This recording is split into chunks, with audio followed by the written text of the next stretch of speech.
Hey everybody, welcome back. Before we get into this next episode here at the Red Barn, I wanted to just take a minute of your time and do a little public service announcement. My wife volunteers at a cat rescue here in Petaluma, California called Morty's Used Book Nook and Cat Adoption Lounge.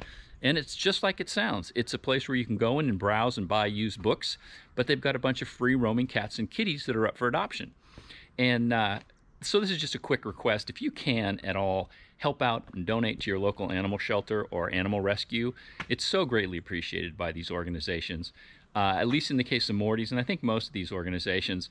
They're not for profits, they're volunteer run, and in the case of Morty's at least, 100% of the money donated, and for all the book sales too, goes to the care of the cats and kitties. It's medical needs, veterinary needs, food, spay and neuter, all those kinds of things. And it's such an awesome environment. At least Morty's is, you go in, you hang out, check out books, get to know the cats before maybe submitting an adoption and then taking them off to their forever home, which is something we hope happens for all these cats and kitties. So again, thanks for your time. And if you can, support your local animal shelter or animal rescue. All right, let's get back to the car stuff. All right, let's get this thing mounted or start figuring out where to mount it. And here, I just stuck the stock seat back in the car and had to block it up a little bit just to kind of get it in place. And I think the real key thing is when it's in neutral, keeping the shift knob and the shift lever in plane with the steering wheel. Seems like a good move. I've looked at some other cars and it seems like that's approximately where it works best. So really now it's about getting it set up at the appropriate height. Okay, so what you're seeing now, as I said, is just mocked in place with a couple of blocks to kind of get it oriented, and I'm just paying attention to kind of like where the mounting holes are and where the end of it sort of lands. And what I did is I worked up this initial mount, and you might be saying, why does it look like this? And what I realized is maybe I'll keep this in the car forever, or maybe I'll just use it as the figure it out as we go along thing. But there's kind of some cool things that can go on. I cut an arc of holes here that are the same distance, they pivot around this, so that if I have a tab in the front, set of tabs in the front, set of tabs in the back, and what I'll be able to do is raise and lower this thing to tilt the whole shift block.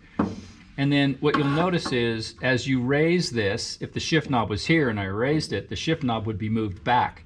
So I cut a series of holes here that allow the shifter to be moved forward to keep the shift knob in plane with the steering wheel regardless of the tilt. I gave myself a couple inch range just to be able to try it in different positions and see what I like.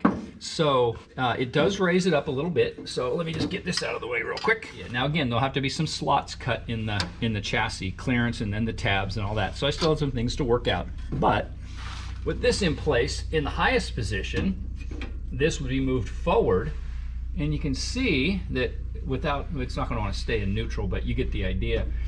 And I haven't got it exactly positioned, but you can sort of see, if I move the camera, that even in the most up tilt position, it stays pretty well aligned with the steering wheel.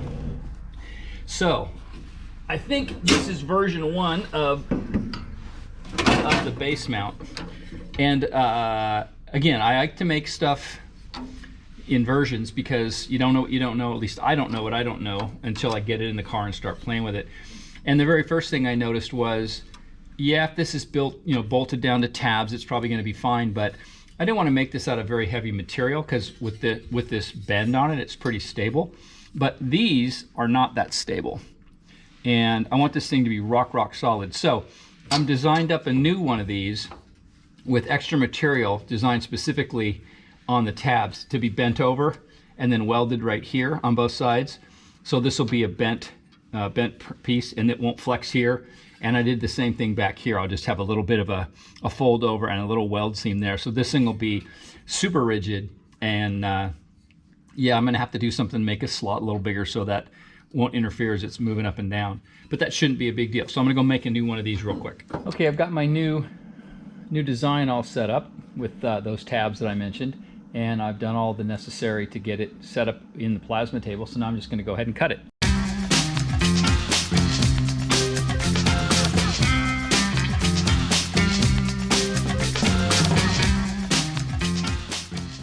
What I typically do is plasma cutters don't really cut great holes.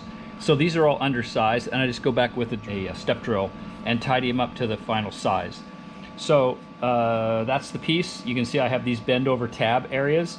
And then I also, just to make it simple for myself, I do these lines here because that's the bend line for the sides.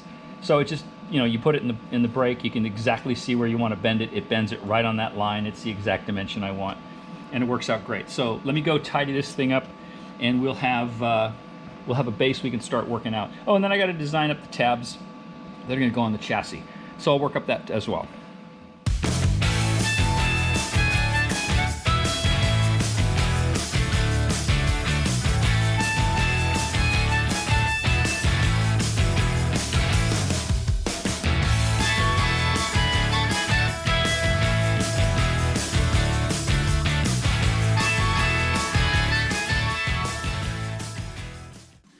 Now let me just show you one thing that's kind of cool about what I'm up against. One, I got super lucky. I totally didn't consider how wide this thing was going to be, but look at that. It looks like I planned it out completely perfectly.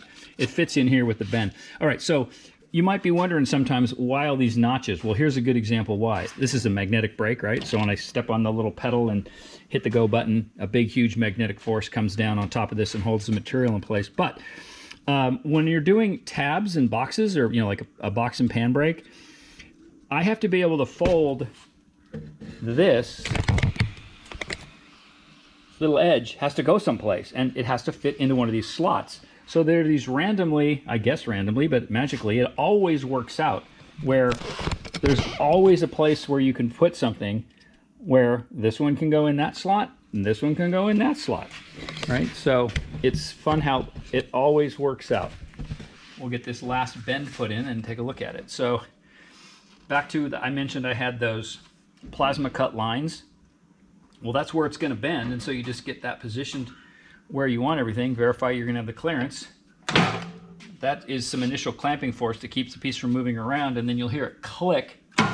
Then that's the full-blown, I think it's 6 tons of force that come in. What's also nice is, because this is all supposed to be bent to 90, those tabs start to interfere with the base material of the top part of this mount, and it kind of wants to stop when it's done. So then I release the magnet, and out comes the part. And now you can see those two little tabs, well, the tabs everywhere, will get welded right here. And there's my plasma cut lines. Those I don't need to fill in because this thing's not going anywhere, and once the shifter's bolted to it, right? And then there's the two little tabs at the back. Those will get welded right there. And in all, I mean, this thing's going to be super strong. Let's go see how it works. So, a little bendy bend, a little weldy weld, and I made a couple I made some tabs. These are just little practice tabs as it turns out, because I think I need them to be a little more robust than that. Although those would probably work. I'm gonna make something that's got side supports. I just want this thing to be locked down. So I'm gonna go all in and make a bit more serious set of tabs. But the important thing here is I did a little test where I've got this positioned in a repeatable location, even though it's just set on here. And I took version 1, the version 1 mount, and I just sliced off the bottom part of it to approximate, you know, you can kind of see, you can kind of get an idea of, it's not a ton of tilt, but it makes a big difference, right, in terms of where this knob ends up. And the good news is, with these holes here, I can move this thing up and down, and I've got all the adjustment that I need to keep this shifter, when it's in neutral, bam, right smack in line with the steering wheel. So I'm really happy with how this is coming out. Now I just got to get some tabs in there, and yeah, I am going to have to chase down fixing up, you know, modifying the tunnel a teeny bit to make room for this tab to drop down. So it should work out just fine. But there you go. So we got the shifter almost in the car, and then I also heard back from EAG, and they are going to be kind enough to send me a set of stock length 360 shifter cables, which means I can get something in the car and then know exactly, pardon me, I can measure off of that and know exactly, I don't need to know the distance, I need to know, hey, here's where I want this particular fitting on the cable, shorten it, you know, 14 inches, whatever it happens to be. So hopefully those will be here in a week or so, and this will be in, and I'll be able to route the cables and then spec my my custom length cables. and we'll be well on our way. All right, the noise you hear in the background is Martin working on some stuff for the LS car while I keep chipping away at the Ferrari. And what I've done is, this car was going to get, I think the plan was it was going to get an inverted 915 transaxle. And so they had put in a plate with some bolt holes for a different shifter, and that wasn't going to work. So I just fabricated up a replacement panel. I'll tidy it up and get it treated and all that, but I just rolled a quick edge and then punched a bit out of the middle. So this will end up setting in here and getting welded and finished. And the reason for the hole is, you got to get in here and deal with things like brake lines and the clutch line and whatever I want to run inside the tunnel. You want to have a little bit of access. So I went ahead and created that access opening. So with that done, now I've got some marks for where I'm going to have to slice into the chassis so that the front part of this can drop down when it tilts to flat. So let me get everything put in place. Okay. So with the shifter in place, what I'm now trying to figure out is where exactly side to side I want it. I think the fore and aft is pretty good. And I swapped out the steering column. This was also a modded steering column that was in here. So with this in place, what I'm trying to make sure of is, you can see this is going to need to drop down through that opening, and I'm going to have to make an opening over here. So essentially, I think the fore aft is good, and now it's a question of just making that modification. And I've got, there's the tabs. Made a little bit more serious tab with a side on it, and I made them a lot bigger too, and put a nut cert in, or a rib nut rather, into this flange so I don't have to hold a nut in here. And okay, the filler plate is trimmed. It's not completely sitting in position yet. You can see it'll move. It's pretty tight fit. So there's a little bit of tweaking. There's like a little step down here that I got to address. Once I get it tacked in, I can reshape that piece. So I'm going to go ahead and start getting this welded in, and then we'll be ready to start final fitting.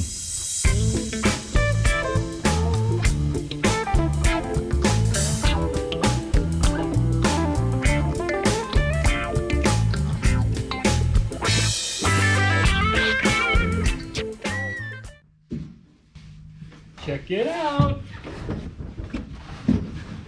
So I did the clearancing, and you can see now I got these tacked down. The rear tabs are tacked down. I ended up deciding to center the shift console in the center of the car. Seems like a good way to go versus trying to cheat it over and maybe worrying about where upholstery might be able to fit. I just said, let's just center it. And I clearanced for the fangs, as we've been calling them. Now this tab is bolted on, so you won't get the full effect. Obviously the tab would stay down, unbolt, but this will give you an idea of what happens. Here it is dead flat, and it's really comfortable. Again, they're not welded down, but you can see it's super comfortable. Nice throws, comfortable. I don't run into the seat. Here I am running into the seat, so I'm good. And this is all the way in the all the way back position, right? Which is what we wanted. All the way back is flat. And now, once these are tacked down, if I so desire, I just tilt this bad boy up, bolt it in, this unbolts and it goes forward, and this goes right back to where the comfy position was. So I'm debating whether I weld these tabs on here, or if what I do is I put a threaded bar that's welded to the chassis that stays in position, so I don't have to deal with nuts. I would just pull this out, lift this up, pull the nuts out, or the bolts out on each side, lift it up into the next position I wanted it in, and then the bolts go back in. So, but pretty cool. We are almost there with the shifter mount, and it looks really good. I'm super happy with that.